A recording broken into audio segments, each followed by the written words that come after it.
Hi, I'm Jeremy Crosby. And I'm Nick Boucher. We're your hosts for the program that's all about your city, Talking Fitchburg. Every weekday, we pull together the news, events, and information you need to stay on top of what's happening in the city of Fitchburg. Find Talking Fitchburg on cable TV, Roku, Amazon Fire, Apple TV, and our live stream on the web. Plus, you can find all our headlines and stories on Facebook, YouTube, and our video on demand service. This is your city. Keep up with Talking Fitchburg and the issues affecting you and your neighbors.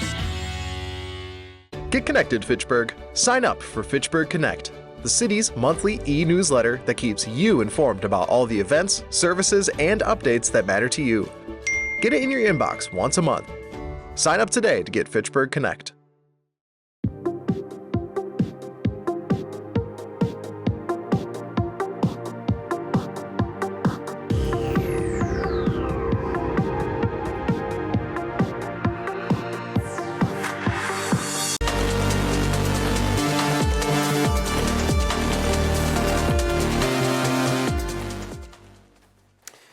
All right, it is 5:31 p.m. on May 18th, 2026. I'm calling to order this meeting of the Board of Public Works for the City of Fitchburg. Roll call, we've got the full quorum here. We've got Kim Lobdell, Dave Wilburn, myself, Bill Jetzer, Alder Dave Herbst, and Don Gutkowski. Moving on, agenda item number 3, public appearances for non-agenda items. We have no one in chambers. We have no one online. Yeah, okay. So I'll move on to agenda item 4A, approval of the meeting minutes from May 4th of 2026. I so move we approve May 4, 2026. Movement by Dave W. Second. Second by Don. All right, any discussion on that? Comments, questions? Seeing none, I will call the vote. All in favor of the May 4th meeting minutes signify by saying aye. Aye. Any opposed? Excellent. It is unanimous. Item number 5, report from the Director of Public Works, Mr. Tim Volker. Take it away. Thank you. A couple administrative updates. Our spring flushing is complete. We had started that back on Monday, April 13th, and we were able to get through and complete that last week. And then just another update is a reminder, it's road construction season, and we have multiple road closures going on throughout the city right now. And just wanted to remind everyone that we have the city road closure map. It's a GIS-based map where if you go to the city's website and scroll down to the bottom of the page, there's the GIS maps link. And then it'll bring you to our GIS page. And then there's a web application called Fitchburg Road Closures. If you click on that, it'll show all the ongoing road closures within the city. So right now we have 3 going on. We have McKee and Fitch Rona up in the northeast part of the city. Northwest, sorry. And then Basswood Drive. And then starting tomorrow, if I scroll up, we have Lacey Road. It's going to be closed in between Fish Hatch and Research Park Drive. And if you want more information on the road closures, you can just click on the data, and up will pop kind of the reason, the direction, description, lane impacts, start time, end time, and kind of the alternate route.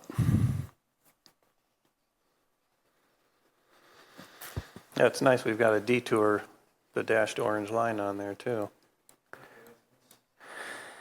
And as I mentioned too before, if you don't live in the city and you're utilizing a road map off your cellular phone, either Apple or Google Maps will also pop this up. So as we enter this into GIS, those mapping systems are also alerted and would reroute someone utilizing it if they had to go through one of these closures.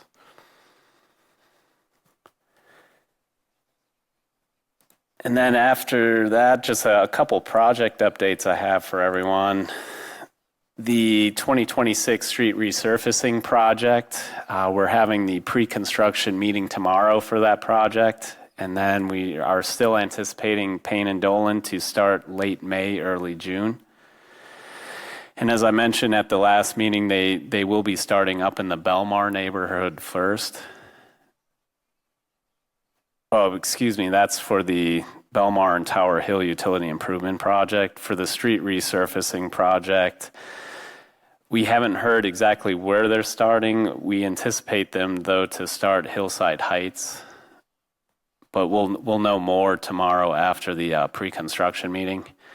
And then our 2026 sidewalk replacement project, that was the project we received no bids on. We opening bids this Friday, May 22nd. And then we did follow up with several contractors on that project, and kind of we had a range of responses. Several of them said they were too busy that week to submit bids. A larger contractor mentioned they can't compete with the smaller companies, so they didn't put in a bid. And then another contractor mentioned he just had issues with Quest CDN and didn't want to deal with it. So, but that's something Zach talked to them about and kind of walked them through. So one of the revisions we did make this time too is we extended the end date of that project from the end of September 31st, 2026 to the end of October, just to give them some more time. Next projects are Wayland Road paved shoulder project. We advertised that project on Friday, May 15th, and it'll be advertised again this Friday or on May 22nd. And then we're looking to open bids for that project on Friday, May 29th.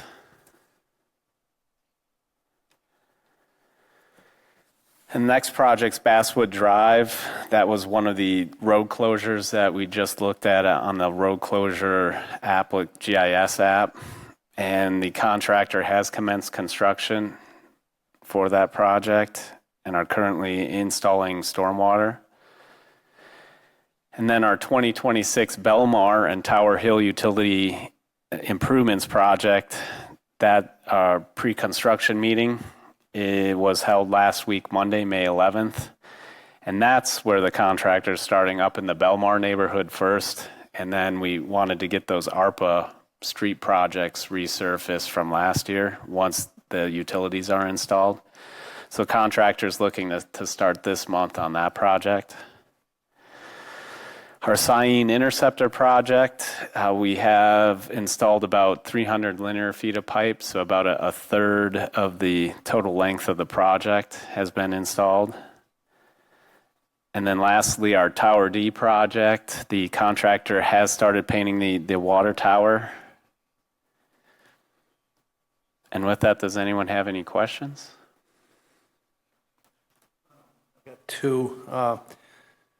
Did we have the public hearing for the water main, in the Belmar? Was that held? Yeah, that was held last week, Thursday. Okay. And it was attended by, I would say, 10 to 15 residents. Okay. And on Wayland Road, did you have to acquire right-of-way? No right-of-ways needed to be required. We did have to get some construction easements from, I think, 7 to 10 property owners. And we're looking to obtain the last easement here, the signed executed document shortly. Otherwise, we've received all of them today. Okay, thank you.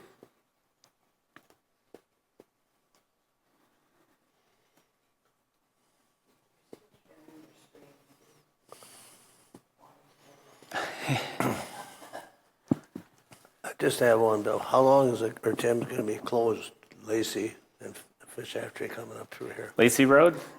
I can go on to the map. And so starting, looks like actually today there was the start time, it looked like. And then May 25th, so a week. A week, all right.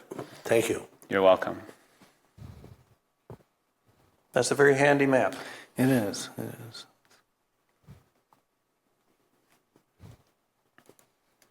If there's nothing else, we can move on with the rest of our agenda. Hold on, there was one. Did you Sure. Did you want to ask him? Tim, I sent you some pictures earlier. Maybe you didn't get to talk to Middleton or not, but it's the mat. Yeah, I did get the email to see what mat they had utilized, and I'll follow up with them this week or next week and try to report back at our next meeting to see what they utilized. Something I don't think we've ever utilized, which is good, but it would look like you mentioned it was down for 5 years. Yeah, that one was 5 years. They have another one I didn't swing by to take pictures of, but they must have done this in a few locations, and it's failing in I'll definitely follow up with them and report back to the board on what they say with that. I hope they don't say it's the Pro Bounce. No, it's not. I Googled for it, and it's Herculan something or other. All right, good. They said it was the first application of that in the state of Wisconsin, and maybe it's not going to be. Maybe it's like one of one there, based on the experience. They might be able to repair that. They repair things like that in roofs all the time. Tim, do you know off the top of your head that Pro Bounce surface, like the photo that you sent, looks like it was fairly thin, and I got the impression that the Pro Bounce surface was thicker than that? I don't think the Pro Bounce was as thin as the pictures that Don emailed earlier today, but the Pro Bounce definitely would last longer than the recoating, because the Pro Bounce was a fully reconstructed surface. And if I recall correctly, that was on like a 30-year sort of a cycle, like repainting every 7 years and then replacing the at least Pro Bounce 30, surface. if not even more, because I think the capital investment was almost $1 million on that surface, and that's what we'd suspect. I think out of our asphalt courts, if they were maintained properly. So the higher capital investment, you would expect a little longer life expectancy on that. Yeah, and actually, that's something I may be able to look up. I think in our CIP it might be listed in there on how many years it was expected, the life expectancy. Are you going to demo 2 maps in one meeting? I'll take a look after the meeting and see if I can find that. Okay. Yeah, that was the trade-off. We looked at the life cycle. The city did an analysis of life cycle cost, and it showed that being less. So hope that works out. Tim, do you have any update on the completion of the tennis ball, pickleball, and basketball courts in Chicory Meadows? Yes, and that is waiting still on the weather. So we need temperatures above 50 degrees. This week it doesn't look promising. Eric was hopeful next week they would get that, because they have the June 15th substantial date fast approaching for that. So it's still the temperatures holding that back. Okay. Just to have it done by the 4th of July, we're having after the kids' parade and reading Declaration of Independence, we're having the court dedication. So hopefully I can dedicate a new court. What do they need? Like overnight lows above 50 for 3 days in a row, or what's the conditions that are required? I believe it was like 3 consecutive days with the temperatures above 50 degrees the entire day. Okay. So, and dry, no rain. That's the tough one. Yeah. That's the tough one. Any other questions for Tim? All right, now we can move on. Agenda item 6A, looking for a motion to approve resolution R11026, approving a level 3 public charging agreement with Madison Gas and Electric and granting an electric distribution facilities easement. I'll move approval of resolution R110-26. I'll second that motion. Thank you, Kim. Thank you, Dave Herbst. And Tim, do you want to introduce Phil and/or Guy? Yes, we have Phil here from the city, the sustainability coordinator. And I guess, Phil, I'll let you introduce Guy. Sure. Yeah, Guy is, see if I get this one right, the senior business account manager for MG&E, is that correct? Yes. Yep, that is. Thank you. Yeah, so I've been working with Mark Leiden, our account rep, as well as Guy through the agreement that you've got in your agenda packet. The short version, we have some level 2 chargers in front of the library and the community center that MG&E owns and operates, has since 2011. So there was a 10-year partnership on that they would use city spaces and own and operate those level 2 EV charging spaces. 2021, that 10-year agreement expired, and MG&E decided that they were interested in renewing it. So we have those still under contract through 2031. Year and a half, 2 years ago, I approached Mark Leiden about the possibility of doing something similar in front of the police services facility, and that didn't really work out given available parking options. But Mark did come back last fall and said, hey, we're looking at getting some fast charging, level 3 charging at some of our commercial partners in their parking lots. And they identified our community center parking lot as one of their ideal spaces for that. So this resolution is about an agreement that we have already worked out through our legal and MG&E's that would have 2 level 3 chargers, I believe with 2 heads each. That's 4 total charging ports in the southeast corner of the community center parking lot. So that's the entrance from Lacey Road, not closest to the library, but farther away, farther east. There would be two of these charging stations that would be installed at MG&E's cost. They would be owned and operated by MG&E for 5 years. After that, we'd have a discussion with MG&E about potentially transferring ownership to the city of Fitchburg, and I can talk about that in a moment. Possibly, we'd talk with MG&E about whether after 5 years they're interested in extending it. Right now, the intent is only 5 years, but we can certainly keep those discussions open, or possibly just closing them. If at that point we feel like the public charging network is sufficient, these just aren't really necessary anymore. But along with this agreement, because we do need to get power to these stations, there is an electrical box just across the driveway there.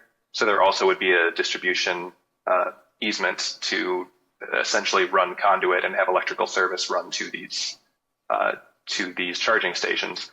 The kind of side note about city ownership of these stations is, through Act 21 a couple years ago, cities are allowed to own and operate level 2 charging for the purpose of charging a reasonable fee to the public for use of those charging stations. Right now, Act 121 forbids municipalities from owning level 3 charging for public use.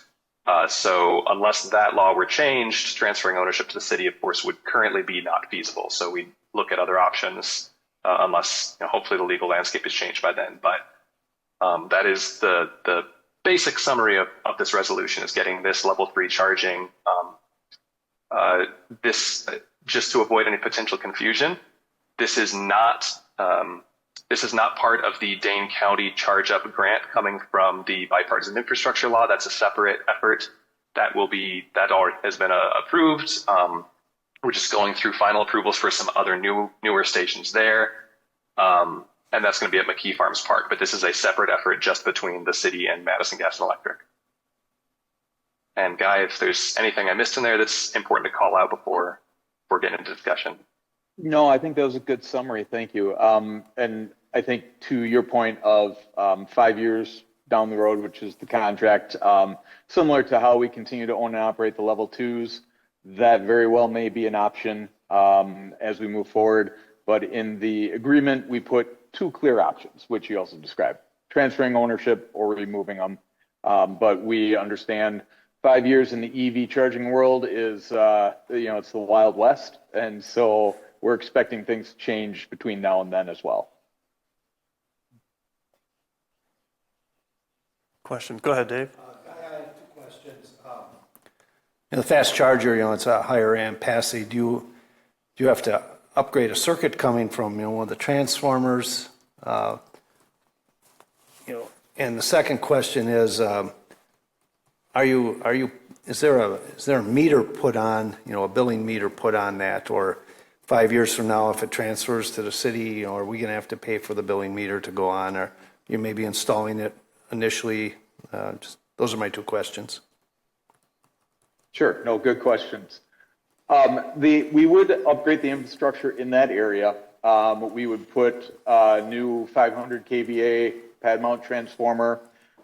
We've worked with Fitchburg Forestry and Phil to make sure we run those lines so it doesn't disturb any of the existing foliage and is not under any of the drip lines from trees and their canopies. So there would be new equipment that MG&E would pay for and install. There is a meters a little, there's, yes, I'll call it a meter that measures the electricity that runs through, but the electricity is paid for by the drivers of the EVs. And so in 5 years, similar to other services, there may be fixed costs, but we would work with you to figure out, we'd provide all the statistics for the last 5 years of use. You can see how much energy goes through, what's being charged, and if ownership transfers because you can allow level 3 charging, we would work with you on a rate that would cover any costs. I'm just thinking service rules would require, at that point, the customers would be, paying the city for the electricity, but you would need to have a meter. I'm thinking you would need to have a billing meter. I don't see any way around that. Okay. Thank you, Guy. Yep.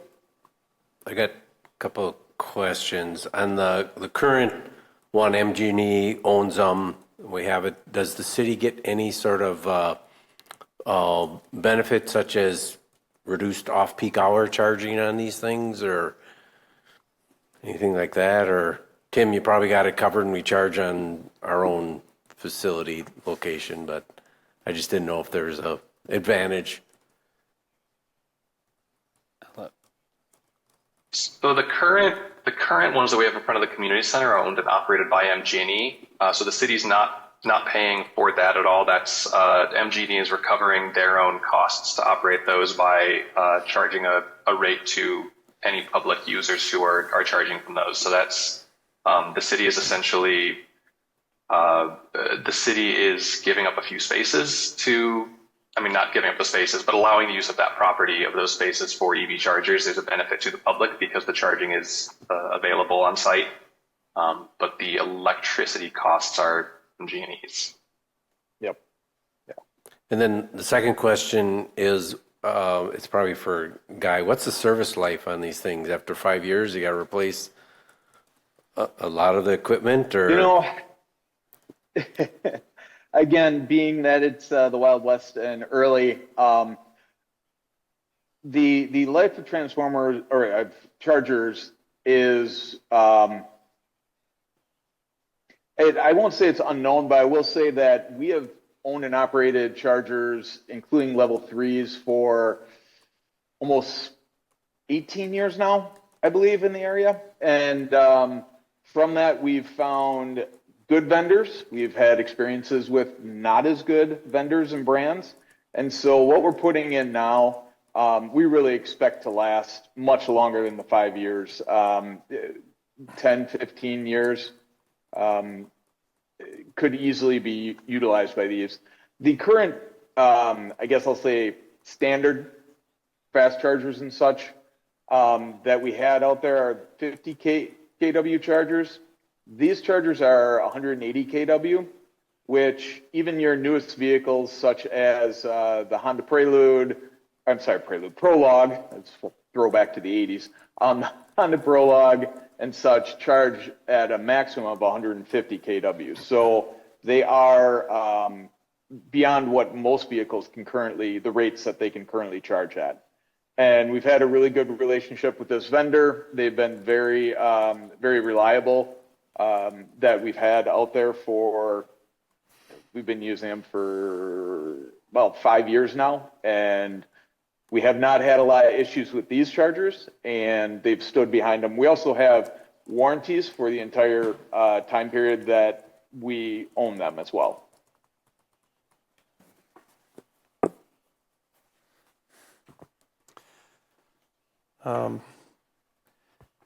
Couple of questions here. Well, I guess just for everybody, for the public, level 2 chargers are approximately 7 kilowatts, right?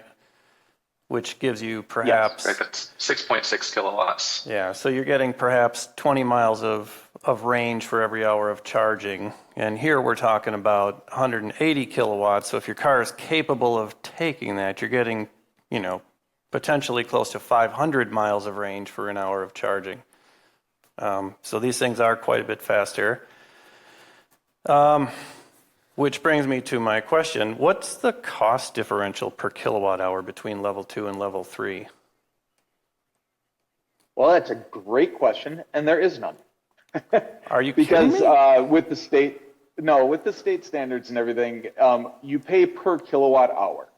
So if your vehicle is going to take 80 kilowatt hours to charge, you're going to pay the same amount whether you're at a level 2 or a level 3. And the only difference is at a level 3, it might take you 15 minutes, 20 minutes. At a level 2, it may take you an hour, hour and a half. Interesting. So even though the level speed, even though the level 3 chargers have significantly more capital required, you're able to charge the same amount per kilowatt hour just because you're going to make it up on volume. Well, yes. And there really isn't a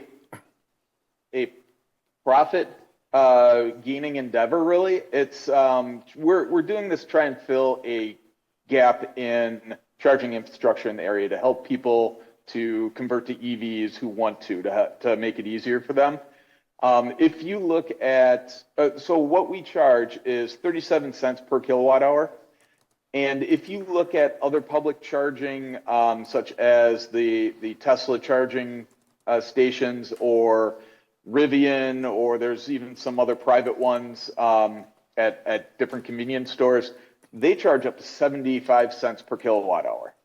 So we're doing this more to fill a need than to make it profitable. Now, that said, obviously, we have a 5-year cost return that we're hoping covers this based on how much we think people will use them. But it's not, that's not our primary goal with this. Well, that's... So just as a comparison with our current level 2 chargers, right now I believe the rate for the level 2 chargers from the community center and library is 18 cents per kilowatt hour. So that is typical. The level 3 charger is a little bit higher rate, but they should be 37 cents as well. Really? Okay. Yeah. Yeah. Everything's 37 cents per kilowatt hour that we have for public charging. I will look at that just in case, but it should be that rate. I also may have a different rate because it's so those are through charge points, and there are, depending on the charge point will give discounts for certain circumstances. Yes, if you're part of our public charging group, at charge point chargers only, you do get discounts. That was something that we had with ChargePoint.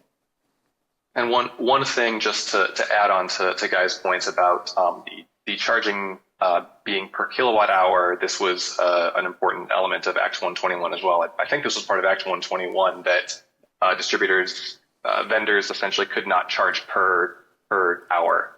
So this is an issue that some people have raised in certain circumstances, that an operator may actually slow down the rate that a charge is distributing and then charge you per hour, so that you're really getting kind of paying through the nose for a drip rate. So the legislation was clear that you charge per kilowatt hour to make sure that you're not just leaving people plugged in for hours and paying through the nose. Yep. And not only that, but different vehicles charge at different rates. So if I use like 80 kilowatt hour example again, a Honda may only take 25 minutes to get that, but a Chevy Bolt plugged into that same charger might take 45 minutes to get that, because the vehicles and the technology in them are different and have that different charging speed. And then just a couple small things. Is there additional lighting that's going to go in with this? Or there are some nearby lights in the parking lot. I don't know if they cast enough. Yep. I believe from what we looked at that the existing lighting is more than sufficient for safety. And then one kind of a clerical thing. At the top of the recitals page, it says, it lists the address as 5530 Lacey Road. Should that be 5510, which is the community center, rather than the library? You know, I don't know that answer for sure. I know that our renewable and service engineers came up with this address when looking at that location.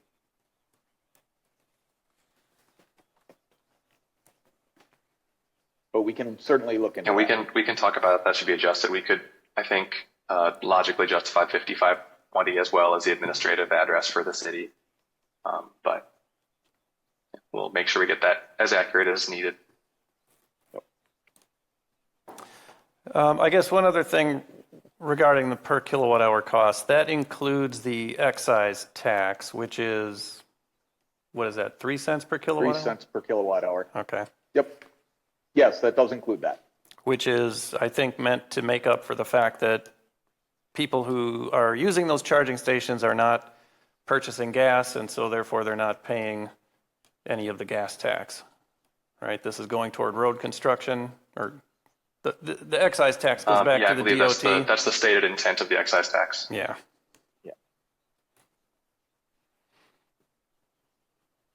And so if the legal landscape changes and the city were to take over operation of these, the law is a little bit vague in this, but it says that municipalities must charge a reasonable rate, and essentially we would charge a rate of return that covers our electricity costs, that excise tax, and then potentially a small amount on top of that to cover any ongoing operations and maintenance. We'll follow similar logic for the McKee Farms Park charging stations.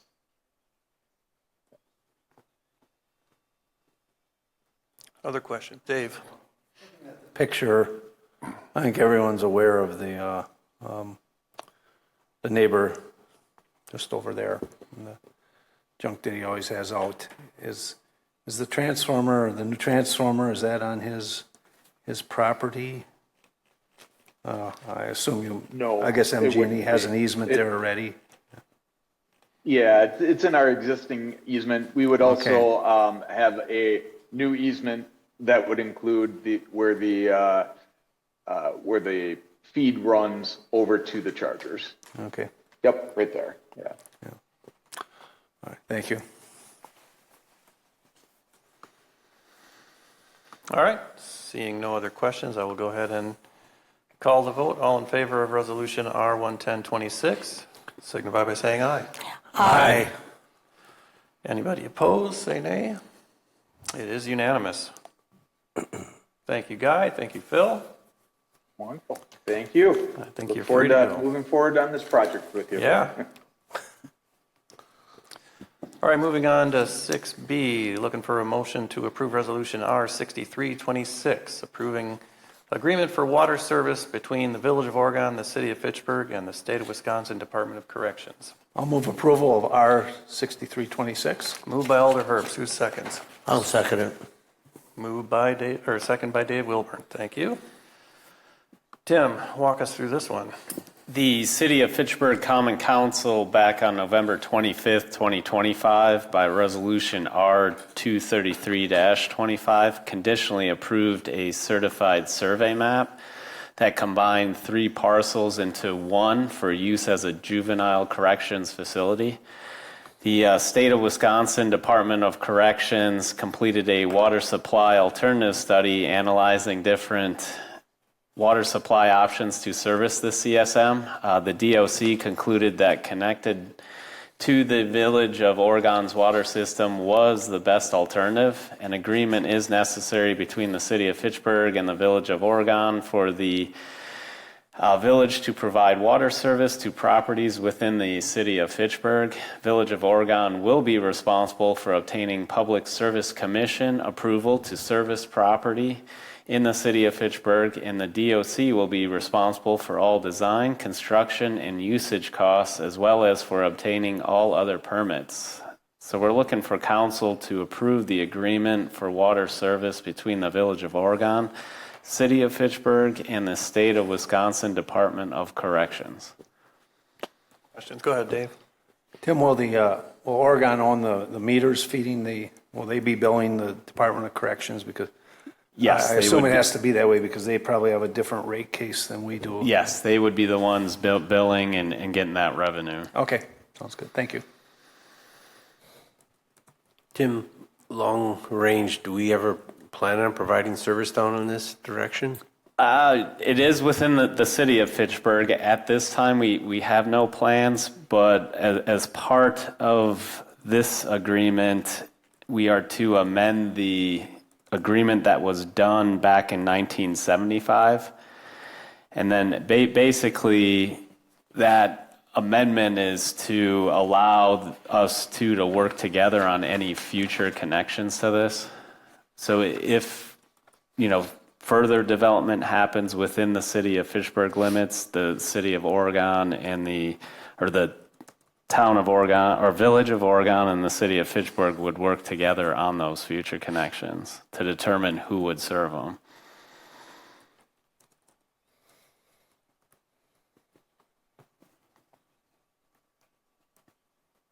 I would just add, this is a long-range thing, and it's certainly not official.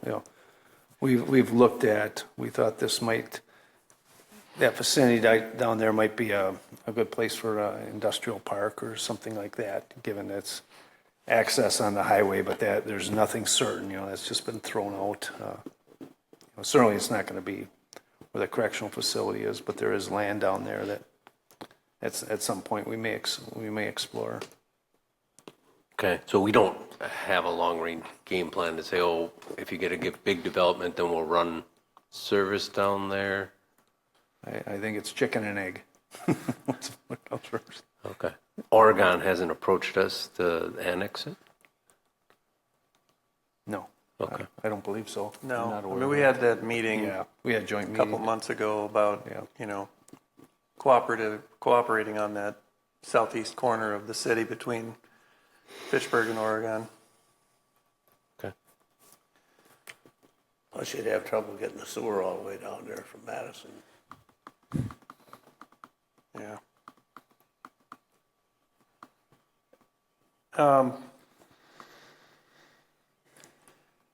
Question on Exhibit B, the water demand. It says per capita for the residents, per capita water demand of 1,280 to 1,600 gallons per day. What could possibly be causing them to use that much water? That is like That's pretty high. 20 times as much as a normal person would use. And that I believe, so the Exhibit B, that's for the Grow Academy expansion. And that's not specifically to the juvenile corrections facility. So that's for the future expansion of the Grow Academy. So I guess what drives, 1,400 gallons of water use per person per day? And Are they doing some sort of industrial processing there? I believe they're farming.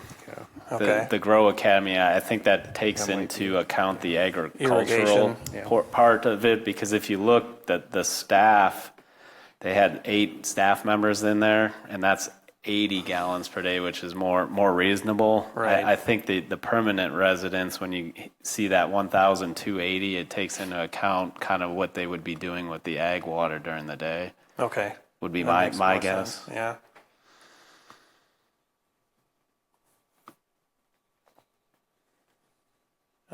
And then one thing, again, just kind of a clerical thing, section 7.1 and 7.2, page 6 of 25.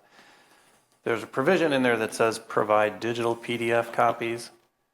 I don't know if we have a definition of what we want there, but a PDF containing nothing more than scanned images is way less useful than a PDF with text that you can search for and copy and paste. Mm-hmm. I know we sometimes have, like signed documents that are scanned in, but wherever possible, our future selves will thank our current selves if they can find those documents. Will do. Thank you, Bill. That's a good comment.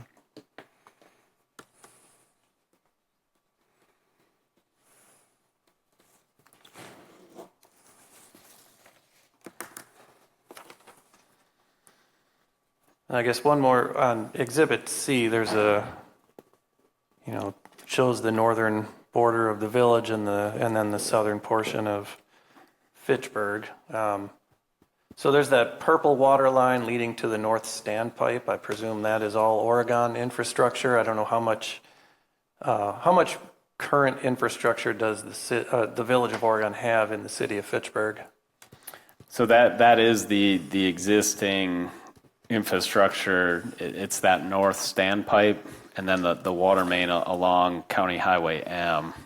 Okay. And then I believe it's Exhibit A.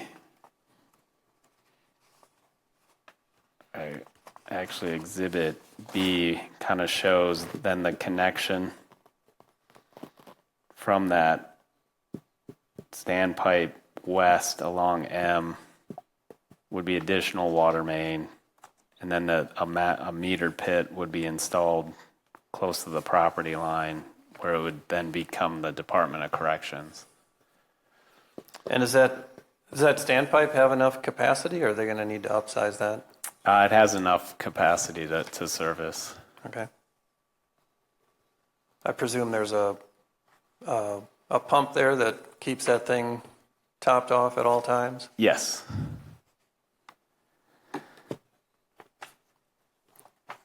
Any other questions for Tim? Just curiosity, it's not a public works, sir, but the other services, EMS, fire, police, is that Fitchburg or? That would be Fitchburg. Sewer would also be Village of Oregon.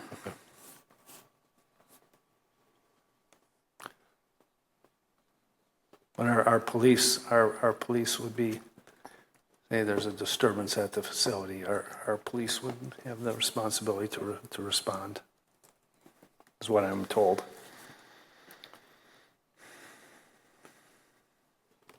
And I guess if it's an emergency service thing, then probably Oregon would be there first, just because of proximity. But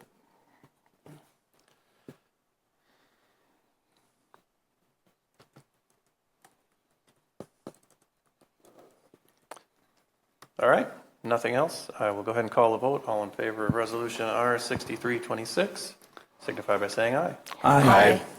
Any opposed, nay?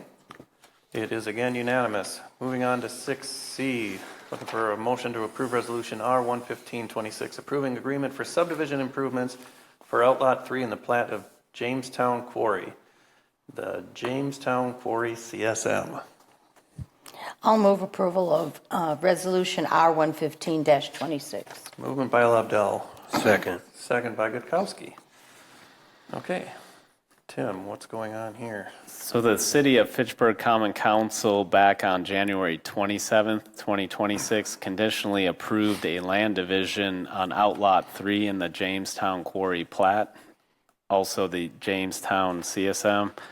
The land division ordinance requires the execution of a contract for public improvements prior to the signature of the CSM by the city clerk. So we're looking for Common Council to approve the agreement for subdivision improvements for Outlot 3 in the plat of Jamestown Quarry. And this is just the city's typical standard agreement, the typical template for the subdivision improvements. Questions on this? Dave? So lot 3 is just the small 1.3 acre portion here? Am I missing something? My question was Lot 3 the same as Outlot 3? Yeah, that's no. That's so if you look on Exhibit B, the overall perimeter was Outlot 3. Okay. And then that's being broken up into Lot 1, which is the north, Lot 2, middle, and then Lot 3. So lot one's about 10 acres, 9.995 acres. So Outlot 3 includes Lot 1, Lot 2, and Lot 3? That's correct.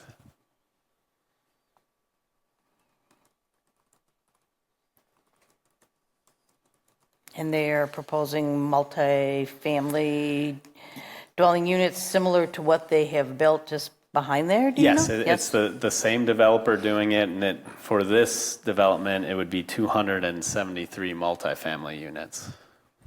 And do you know, is it going on Lot 1 or Lot 2, or? Lot 2's to be determined. They're Okay. still kind of working on that through the TID and TIF financing. But yes, lot one. Lot 1 will Lot be 1 will be multifamily the- housing. The multifamily. There'll be Okay, two. thank you. There'll be two large multi-unit apartments on there, or complexes on there. How many units are in the one that they're currently building? Do you have any idea? 263? How many? 263? 163? 263. Okay, so similar in size. 263 or So, 283. yeah, okay.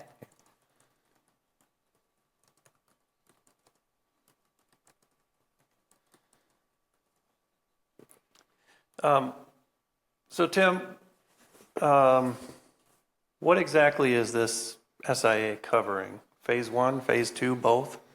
Just phase one. So it's the public improvements related to this development, which is the 273. It's not relating to any of the public improvements for lots 2 or lot 3. And basically kind of what we've changed from our standard agreement was just there's a turn lane required to get into the development. So that was implemented in paragraph 1.01 parentheses 3. And then the parkland dedication, which is section 3 of the standard agreement, the costs associated with this development were implemented into that section to be project specific. Is the access to this parcel along that curve from Fitzroy Road? Yes, there's a driveway coming off. Okay, I can't see it in Exhibit B, but. Yeah, and it's not shown, I don't believe it is shown on these documents. Yeah, I didn't see it anywhere. I was trying to find out where they were going to have access. So then is the, there's stuff in here about the streets, but not the shared use path, and there's no sidewalks. So some of that will come with phase 2, and then some, like the sidewalks along McKee, is that the responsibility of the 4 drive-through businesses that are south of phase 2 here? Yeah, so it's not, those improvements are not associated with this development. So if they haven't been constructed to date, then they would be put onto the phase 2 portion of this. And then another section that changed was the street tree planting section, which is 1.09, and just that no street trees are required for the CSM. Do we know why that is? I'd have to check on why that was taken out. And it may have been because it's included with the overall, either one of the developments that happened either before or coming on after. But I can follow up next meeting on that. Okay. So there will be street trees, it's just that they're not part of this agreement? Yes, because that's required by ordinance. Right.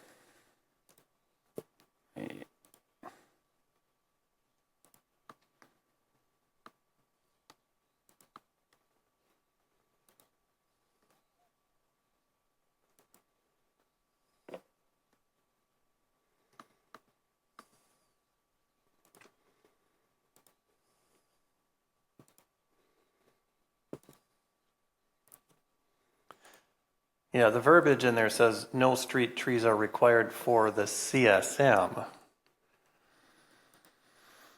So, But for the plat, they're required. So this was part of the overall plat of Jamestown. So the plat, I suspect the plat They're had planting that trees. responsibility. There's been trees planted in by the first unit there, around there. Okay. Parking lot, around the border of it, trees have been planted. I can't, about the street, I don't know, Bill, but around the facility, there are trees have been planted.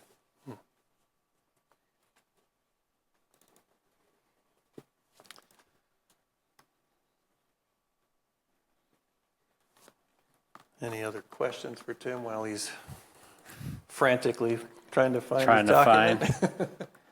I was just going to check to see if there's any notes in our red line document regarding the trees.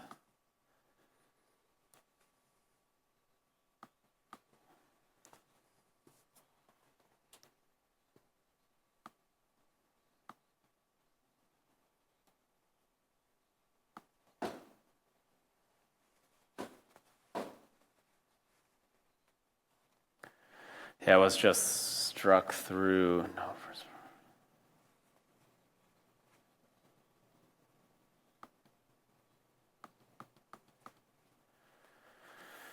it just was not required for this CSM. Okay. Do you have a feel for the timing of this? It says they've got to complete all these changes within 48 months, but what are they aiming for, like next year or having all this completed? The public improvements would start this year and then look to get completed this season. Oh, okay. Public improvements, the building itself, Bill, I would guess if they would get started this year, it'd be later. If I look at the cycle time it took for the first one, probably be later next year, possibly the second big building. Substantial undertaking. It's a big building. Yeah, I don't know if they have to move as much dirt on this one. We'll talk about that tomorrow, I guess, at council. Anything else? All right, I will call the vote. All in favor of resolution R11526, signify by saying aye. Aye. Any opposed, say nay. It is again unanimous. All right. Moving on, agenda item 7A, review of utility P-card and check payments. Any questions or comments on those? I just had one. It was 130586 from 426. It was to the Houston, to